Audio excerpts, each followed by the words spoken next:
Wait lang, wait lang. Huwag ka munang maglilipat ng ibang channel, my friend.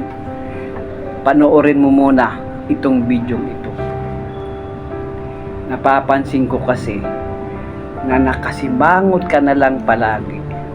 Parang ikaw na ang nagmamay-ari ng lahat ng sama ng loob. Pagmumukha mo tuloy ay hindi na maipinta. Nakalimutan mo na sigurong tumawa at halos sumasayad na ang nguso mo sa lupa. Kahit sino pa man ang may kagagawan ng iyong pagkabigo, ay isipin mo na lang na kung minsan ang tadhana'y sadyang nagbibiro. Kaya't naririto kami, ang kaibigan mong tunay magsasabi sa iyo.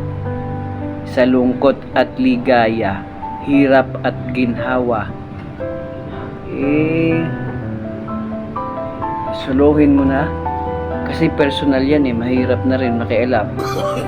Kaya, sa'yo na lang. Okay na yan. Solo na lang. Nandito lang kami. Ang barkada mong tunay. Yun lang. Thank you.